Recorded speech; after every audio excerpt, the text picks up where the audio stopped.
It's been more than a week since Marvel's Avengers officially hit the shelves, and if we've learned anything this past week, it's that developer Crystal Dynamics' game launched far more broken than we originally thought. Sure, this time last week we'd experienced a few weird bugs that took the shine off the game's largely decent campaign, but it's only when you get knee-deep into the Avengers Initiative multiplayer mode that you realise just how broken it really is.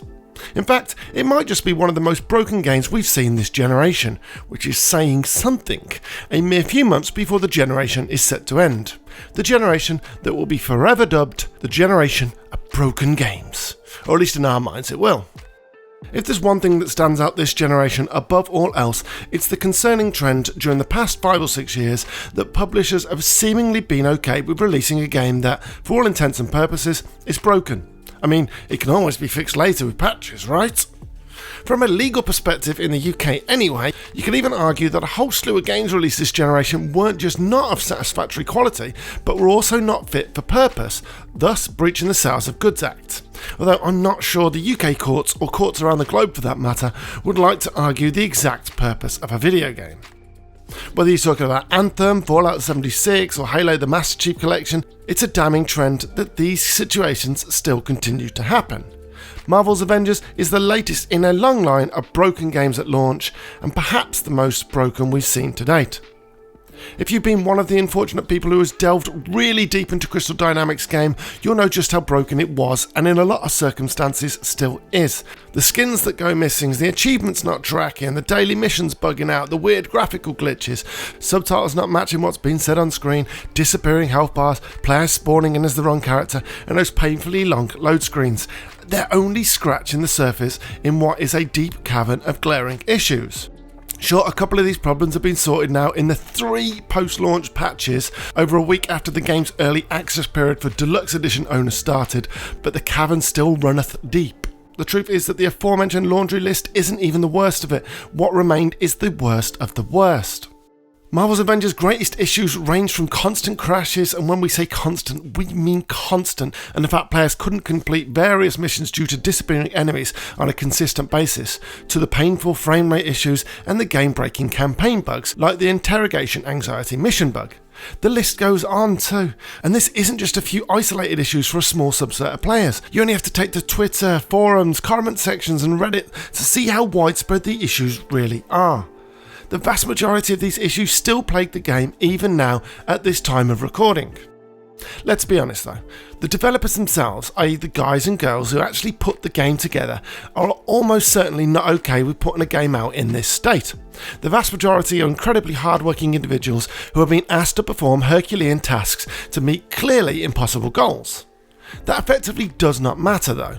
The fact is, it happens, and it's the consumers that have to suffer and pay the consequences for what is ultimately an anti-consumer decision, i.e. to release a broken game and fix it while it's out in the wild. The issue is clearly coming at a commercial level here. Decisions made in the boardrooms where profit margins and stock prices are more important than the consumers and their experiences of said products. As far as they're concerned, you've spent your money. Their job is done. It is an attitude that is truly harming the games industry. Publishers and studios alike might benefit from taking an approach close to that adopted by a developer like CD Projekt Red, assuring players that a game will only be released when it's finished. There's a reason Cyberpunk 2077 has been delayed over and over again.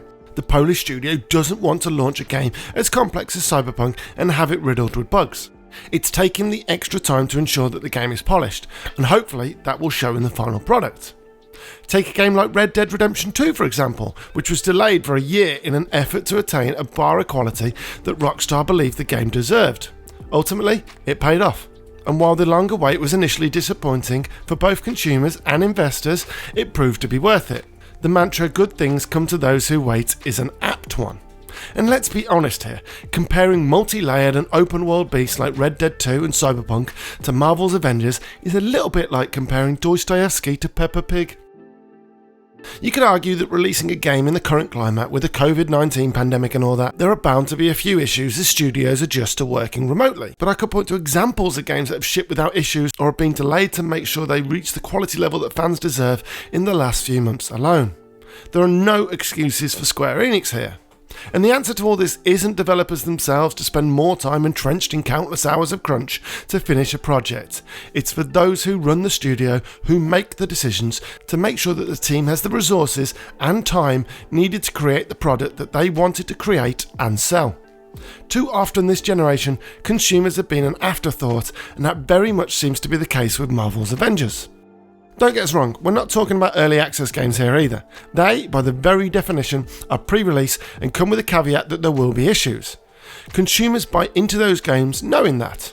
What we're talking about here is large companies, supposed industry leaders, releasing games that aren't finished to satiate investors at the expense of the consumer. Every example I've mentioned are supposed to be high-profile industry veterans. Microsoft's The Master Chief Collection, Bethesda's Fallout 76, BioWare's Anthem, and now Square Enix's Marvel's Avengers. Those are 4 very high-profile AAA games from 4 major studios being backed by 4 well-established publishers with plenty of financial clout. That's where the issue lies. And it's not just these 4 games that have been released in a broken state either. Assassin's Creed Unity was a buggy mess at launch. WWE 2K20 was a right state. Drive Club had more than a shaky start. And the list goes on and on. So, what can be done to avoid these issues in the future?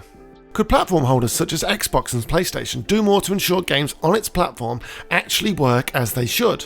Well, they're supposed to fulfill that criteria now, but clearly that's not working.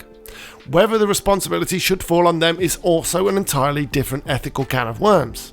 Should there be repercussions for developers and publishers that constantly release games that are the very definition of the word broken? When we say broken here, we're not talking about minor bugs that affect the quality of your experience. We're talking about game-breaking bugs, crashes, or general quality issues that prevent you from enjoying the product that you, the consumer, has paid for. Something clearly needs to change in the future to ensure consumers stop having to take the flak for the anti-consumer practices of certain developers and publishers. And as we approach a new generation, we're hoping that these kind of issues become a thing of the past, rather than a worrying inevitability in the future. Nothing in reality suggests that this will be the case, but we're optimists, so we'll keep our fingers crossed. And if nothing does happen to stop these things happening, then vote with your wallet. Spot the repeat offenders and don't touch them with a 10-foot barge pole. It's the only way they'll learn.